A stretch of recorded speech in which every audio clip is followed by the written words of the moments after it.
Assalamu alaikum students. I am Sidra Jameel with the new topic from chapter number 1, that is Introduction to Biology. So level of biological organization हम लोग discuss कर रहे थे. इसका first part हम लोग discuss कर चुके हैं जिसमें हमने कुछ लेवल्स को टच किया था. नेक्स्ट आज हम लोग बात करेंगे. So levels of biological organisation को पहले एक नज़र देख लेते हैं कि कौन कौन सा लेवल एक्चुअली होता है. ये एक चेन आप कह सकते हैं बनती है कि एक कड़ी से दूसरी कड़ी मिलती है तो ही ये लेवल्स जो हैं वो समझ में आते हैं. सो सबसे पहला लेवल जो है दैट इज़ एटॉमिक एंड सब एटॉमिक लेवल. ठीक है, हर लिविंग और नॉन लिविंग थिंग जो है वो आपको पता है एटम से मिलके बनी हुई है. सो एटम जो है वो सब एटॉमिक पार्टिकल से मिलके बनते हैं. सो इलेक्ट्रॉन, प्रोटॉन, न्यूट्रॉन मिलके एटम बनाते हैं. एटम्स मिलते हैं तो मॉलिक्यूल बनते हैं. देन मॉलिक्यूल्स मिलते हैं तो ऑर्गेनेल्स बनते हैं. ऑर्गेनेल्स मिलते हैं तो सेल बनता है. Then cell is the unit of life. तो उसके बाद जब सेल मिलेंगे तो टिश्यू बनेगा और टिश्यूज मिलेंगे तो ऑर्गन बनेगा. ऑर्गन्स मिलेंगे बहुत सारे तो ऑर्गन सिस्टम बनेगा और जब बहुत सारे ऑर्गन सिस्टम मिलते हैं तो इंडिविजुअल लेवल बनता है. सो इंडिविजुअल लेवल के बाद जब बहुत सारे इंडिविजुअल मिलते हैं तो स्पीशी बनती है और जब बहुत सारी आप कह सकते हैं सेम टाइप की स्पीशीज मिलती हैं तो पॉपुलेशन बनती है और जब पॉपुलेशंस मिलती हैं तो एक कम्युनिटी बनती है. सो हम लोग सेल लेवल तक पढ़ चुके हैं. आज हम लोग डिस्कस करेंगे टिश्यू लेवल को.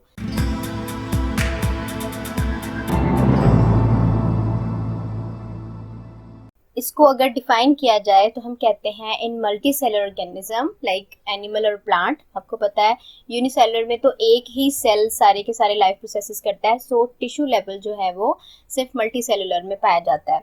ग्रुप ऑफ सिमिलर सेल्स, एक जैसे सेल्स होते हैं, are organized into loose sheets और bundles performing the similar function, then this group will be called as tissue. ठीक है, एक जैसे सेल होते हैं और एक ही फंक्शन उन्होंने परफॉर्म करना होता है लेकिन वो एक ग्रुप में रह के करते हैं and that group is called tissue.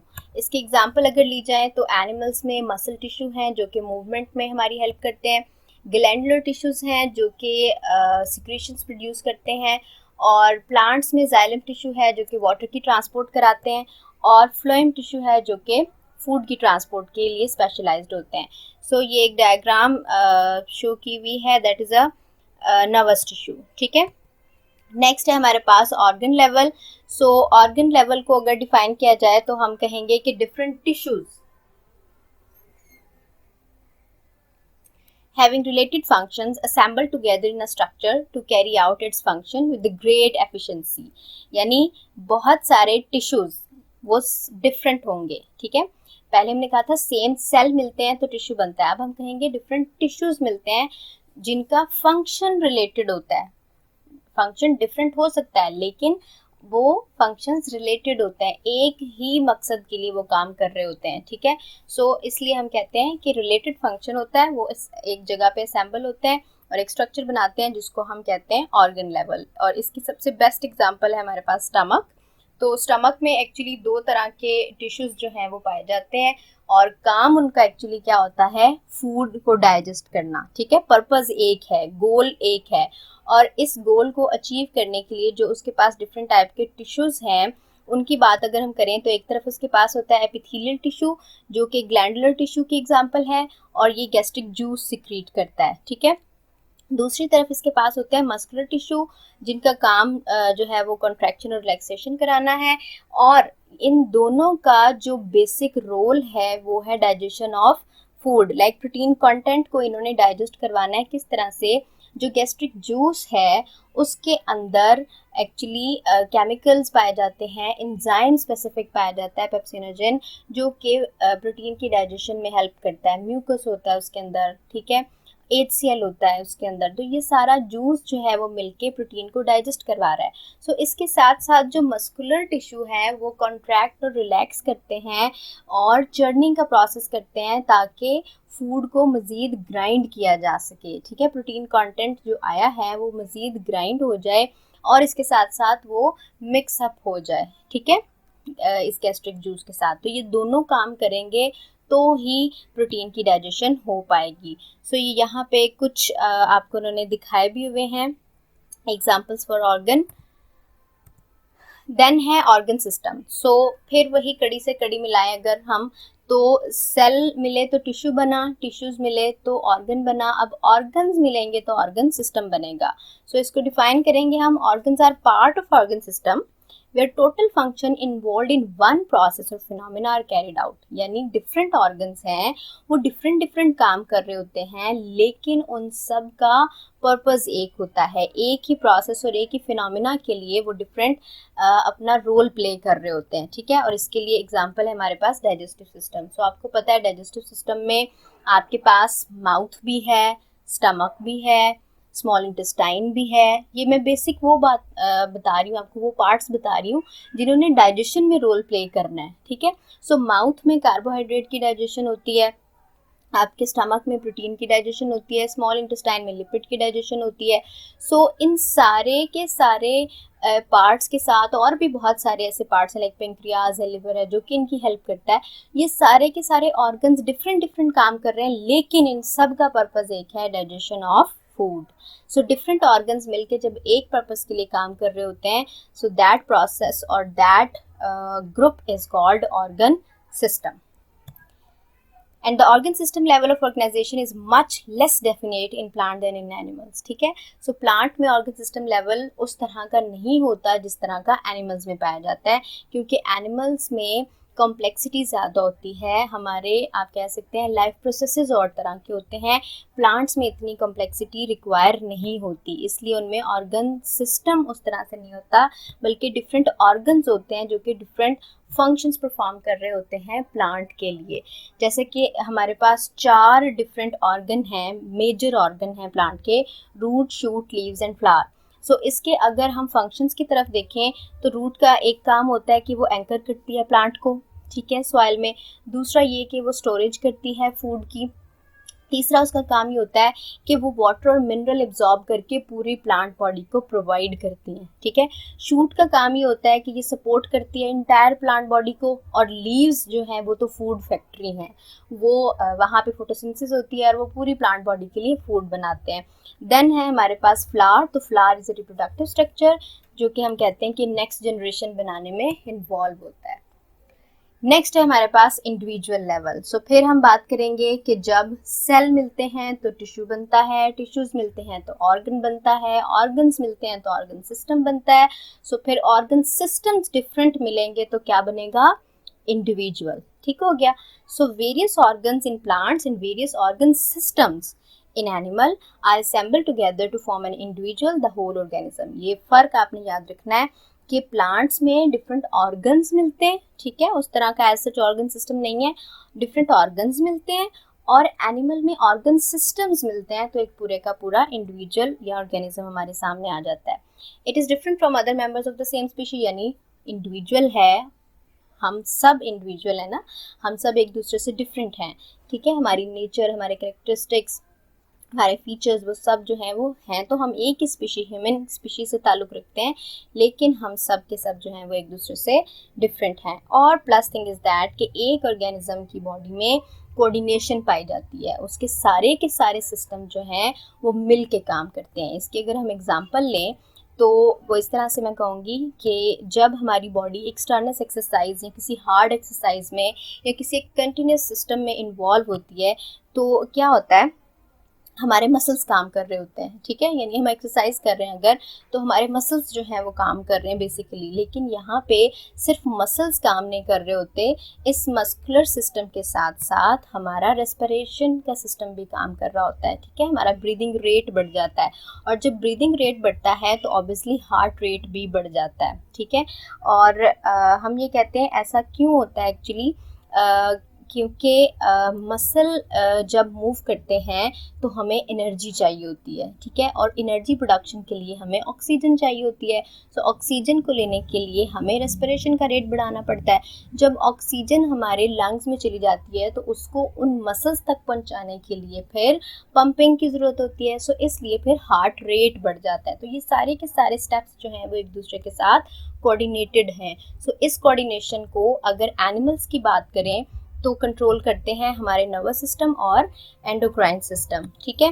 दूसरी तरफ अगर प्लांट्स की बात करें तो उसमें सिर्फ और सिर्फ कंट्रोल करते हैं हार्मोन्स, ठीक है, जिनको हम एंडोक्राइन सिस्टम कहते हैं. So organism work as a whole and it interacts and respond to the environmental changes as a whole. यानी एक organism जो है, जैसे हमने अभी बात की कि वो एक इंडिविजुअल है, वो एक इंडिविजुअल लाइफ गुजारता है और इंडिविजुअली वो इंटरेक्ट करता है अपने इन्वायरमेंट के साथ और खुद ही वो इसको रिस्पॉन्ड करता है, ठीक है.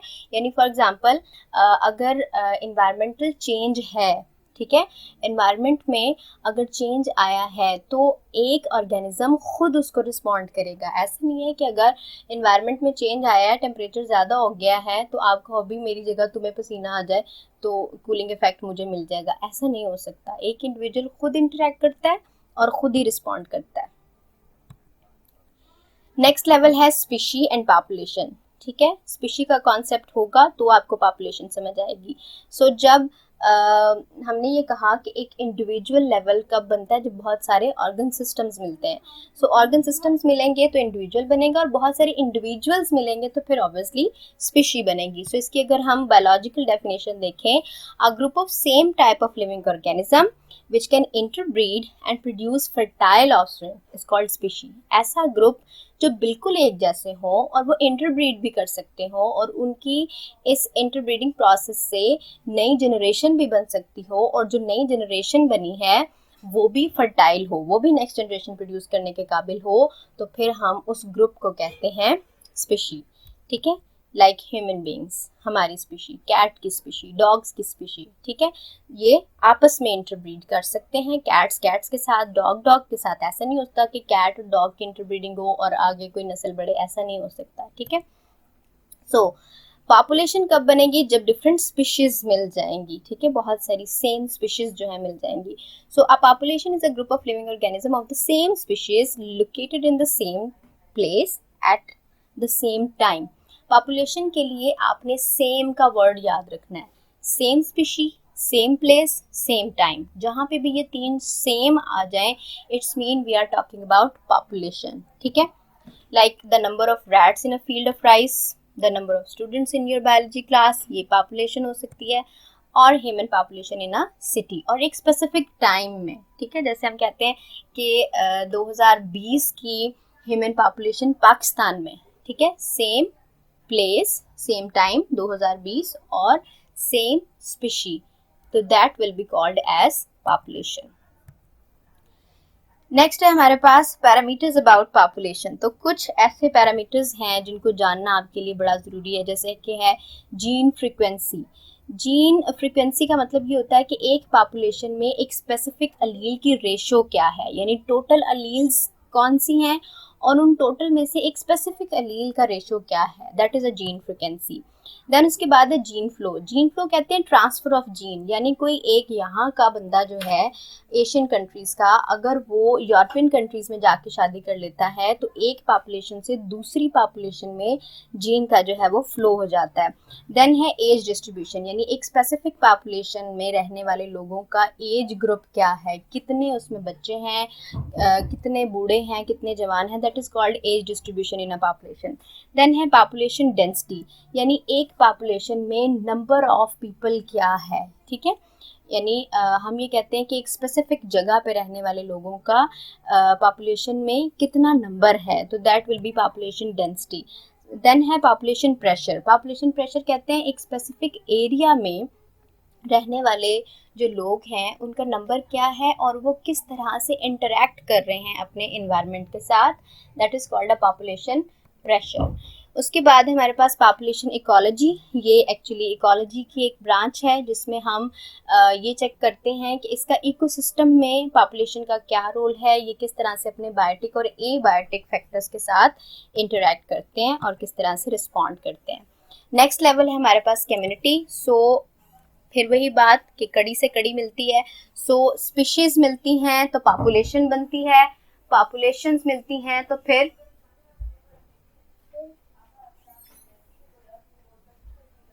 कम्युनिटी बनेगी. सो population of different species living in the same habitat form a community. That will B dynamic collection of organism, ठीक है। हम ये कहते हैं कि डिफरेंट स्पीशीज हैं, यहाँ पे सेम का वर्ड नहीं है, डिफरेंट स्पीशीज हैं, तो फिर उसमें क्या होगा, डायनेमिक कलेक्शन होगी ना, एक जैसी कलेक्शन नहीं है ऑर्गेनिज्म की, डिफरेंट ऑर्गेनिज्म उसमें शामिल होंगे। सो वन पॉपुलेशन में इंक्रीज एंड अदर पॉपुलेशन में decrease, that is according to the fluctuations in the a factor. यानी अगर इन्वायरमेंटल चेंज आ रहे हैं, अगर इन्वायरमेंट में कोई चेंज आ रहा है, तो हो सकता है कि वो किसी एक स्पीशी के लिए फायदेमंद हो और किसी दूसरी स्पीशी के लिए वो नुकसानदेह हो। तो जिसके लिए वो हार्मफुल होगा वो स्पीशी खत्म होना शुरू हो जाएगी, जिसके लिए फायदेमंद होगा वो स्पीशी जो है वो इंक्रीज करना शुरू कर देगी।